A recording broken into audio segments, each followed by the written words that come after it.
आज का टॉपिक है मैट्रिक्स में एलिमेंट्री ऑपरेशंस ऑन मैट्रिक्स, यानी किसी आव्यूह में प्रारंभिक संक्रियाएं कौन कौन होता है और कैसे कैसे होता है। तो तीन तरह से मुख्य रूप से करते हैं संक्रियाएं, या इसको 6 बोल सकते हैं, 3 रो में और 3 कॉलम में, तो 6 हो जाएगा। यानी जो संक्रिया हम रो में कर सकते हैं वही चीज कॉलम में भी कर सकते हैं। संक्रियाएं यानी रूपांतरण, कि किसी रो को इंटरचेंज कर सकते हैं दूसरे रो से, या किसी कॉलम को इंटरचेंज कर सकते हैं दूसरे कॉलम से। पहला संक्रिया ये है, तो उसको ऐसे लिखते हैं are I interchange by R J या सी आई इंटरचेंज बाई सी जे। जैसे एक एग्जाम्पल दिया कि मैट्रिक्स ए इक्वल टू इतना है और इसमें हम लोग इंटरचेंज किए C1 C2 को, यानी इसके पहले कॉलम को दूसरे कॉलम से इंटरचेंज कर रहे हैं, तो मैट्रिक्स का स्वरूप बदलेगा। तो मान लीजिए मैट्रिक्स कैसा आ गया, ये 4 7 8 यहाँ आ गया और 3 2 7 यहाँ चला गया। C3 में कुछ नहीं किया तो वो एज इट इज आ जाएगा। पहला संक्रिया समझ गए। दूसरा है कि किसी रो को किसी कांस्टेंट से मल्टीप्लाई करके उसको रूपांतरित किया जा सकता है, जैसे आर आई इंटरचेंज बाई के इनटू आर आई, या इसी तरह किसी कॉलम में कर सकते हैं। जैसे फिर से एक एग्जांपल लिया है इक्वल टू इतना, और इस रो में, इसका पहले रो में हम 2 से मल्टीप्लाई कर रहे हैं, तो इसका सिर्फ पहला रो चेंज करेगा, दूसरा तीसरा वैसे ही रहेगा। तो दूसरा तीसरा रो वही रह गया, पहले रो में सिर्फ 2 से मल्टीप्लाई हो गया उसके हर एलिमेंट में। ठीक है। तीसरा संक्रिया यह है कि किसी एक रो को दूसरे रो में ऐड कर सकते हैं किसी कांस्टेंट से मल्टीप्लाई करने के बाद। जैसे इस दूसरे रो में हमने R2 में ऐड किया है R1 को 3 से मल्टीप्लाई करने के बाद, तो इसका मतलब सिर्फ इंटरचेंज R2 में आएगा, यानी जो भी रूपांतरण होगा R2 में होगा, R1 नहीं चेंज करेगा। तो R1 उसी तरह रह गया 3 2। R2 के जगह पे क्या चेंज होगा, तो R2 में ऐड करना है 3 टाइम्स R1, तो R2 है 5 प्लस 3 टाइम्स R1 यानी कि 3। उसी तरह से फिर 8 में ऐड कर दिया 2 into 3, अब ऐड करके जो आया रिजल्ट हो गया। तो ये 3 तरह की संक्रियाएं हम करेंगे मैट्रिक्स में। क्यों किया जाता है ये, तो ऐसा इसलिए किया जाता है क्योंकि आगे एक टॉपिक हम लोग को पढ़ना है कि बाय एलिमेंट्री ऑपरेशंस, यानी यूजिंग एलिमेंट्री ऑपरेशंस किसी मैट्रिक्स का इनवर्स कैसे निकालते हैं। तो इनवर्स निकालने में ये एलिमेंट्री ऑपरेशंस का यूज होगा, इसलिए पहले एलिमेंट्री ऑपरेशन सिखाया जा रहा है, और बस अगले दिन यानी कल आपको इसका ऑपरेशन बताएंगे, इसका यूज कि कैसे इसका सहारा से हम लोग इनवर्स निकालते हैं किसी मैट्रिक्स का। क्लियर है। तो अभी आप लोगों ने देखा कि किसी मैट्रिक्स में एलिमेंट्री ऑपरेशंस कितने प्रकार के होते हैं।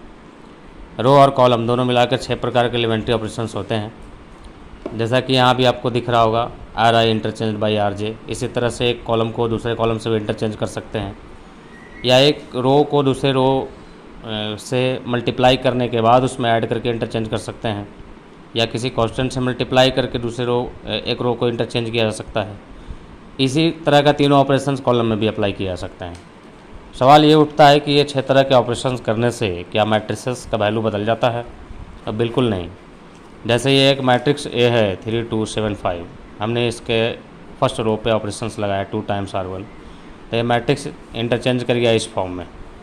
तो सपोज करें कि ये मैट्रिक्स बी है, तो इस मैट्रिक्स और इस मैट्रिक्स का जो वैल्यू है ये दोनों एक दूसरे के इक्विवेलेंट होता है, यानी इंटरचेंज करने के बाद जो मैट्रिसेस प्राप्त होता है वो मैट्रिक्स पूर्व वाले मैट्रिक्स का इक्विवेलेंट वैल्यू कहलाता है, यानी इक्विवेलेंट मैट्रिक्स कहलाता है। इस तरह के ऑपरेशंस मैट्रिसेस में क्यों सिखाए जा रहे हैं, तो इसका नेक्स्ट टॉपिक हमको पढ़ना है इन्वर्स ऑफ ए मैट्रिक्स, कि किसी मैट्रिक्स का इन्वर्स कैसे निकालते हैं। तो सबसे पहले ये जानते हैं कि इन्वर्सिबल मैट्रिक्स होता क्या है।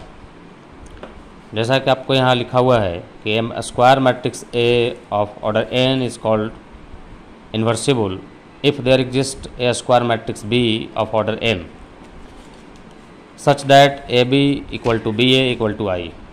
इसका मतलब ये हुआ कि एक स्क्वायर मैट्रिक्स A होना चाहिए, किसी भी ऑर्डर का हो, सपोज कीजिए ऑर्डर n है, तो वो इन्वर्सिबल तब कहलाएगा जब एक और मैट्रिक्स ऐसा एग्जिस्ट करे इसी ऑर्डर का B, और A इंटू बी यदि हम लोग निकालें, यानी दोनों का प्रोडक्ट निकाले तो आइडेंटिटी मैट्रिक्स मिल जाए, यूनिट मैट्रिक्स मिल जाए, या B इंटू ए निकाले तो I आ जाए। तो A इंटू बी या B इंटू ए यदि I आता है तो इसका मतलब ये हुआ कि B A का इन्वर्स है और A B का इन्वर्स है। तो समझ गए होंगे कि किसी मैट्रिक्स का इन्वर्स कौन कहलाता है। तो दो सेम ऑर्डर के मैट्रिक्स को यदि प्रोडक्ट निकाला जाए। चलिए, तो अब आगे का टॉपिक ये है कि how to find inverse of a matrix, किसी मैट्रिक्स का इन्वर्स निकालेंगे कैसे। तो सबसे पहले हमको ये करना है कि जो मैट्रिक्स दिया हुआ है ए, उसको हम लिखेंगे ए इक्वल टू आई इंटू ए, यानी आई मतलब यूनिट मैट्रिक्स, यानी इसको समझ लिया अलजेब्रा के भाषा में 1। तो 1 से किसी नंबर में मल्टीप्लाई करने से जिस तरह से कोई फ़र्क नहीं पड़ता, उसी तरह से आइडेंटिटी मैट्रिक्स से किसी मैट्रिक्स में मल्टीप्लाई करने से कोई फ़र्क नहीं पड़ता। तो सबसे पहले हमको लिखना है ए इक्वल टू आई इंटू ए, और अब क्या करना है, अब इसी में एलिमेंट्री ऑपरेशंस लगाना है जो अभी अभी आप लोगों ने पढ़ा। उस एलिमेंट्री ऑपरेशंस का यूज करके हम इस मैट्रिक्स का इन्वर्स निकालेंगे। कैसे लगाना है, तो लेफ़्ट साइड के इस ए मैट्रिक्स पे और राइट साइड के ये यूनिट मैट्रिक्स पे, इस दोनों मैट्रिक्स पे सेम एलिमेंट्री ऑपरेशंस अप्लाई करेंगे, और तब तक करेंगे जब तक ये मैट्रिक्स ए आई के रूप में ना बदल जाए, और ये जो आई वाला मैट्रिक्स है ये किसी दूसरे रूप में, सपोज कीजिए बी के रूप में बदल गया।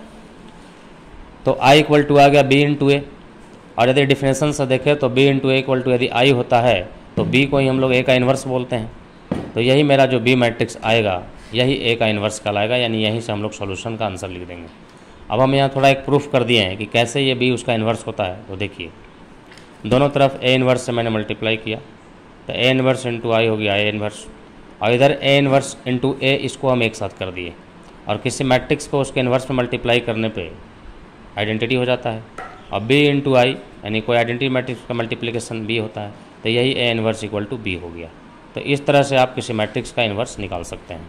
अब अगले वीडियो में मैं बताऊंगा एक एग्जांपल के साथ कि उसका मैट्रिक्स का इन्वर्स निकालते कैसे हैं। ठीक है, धन्यवाद।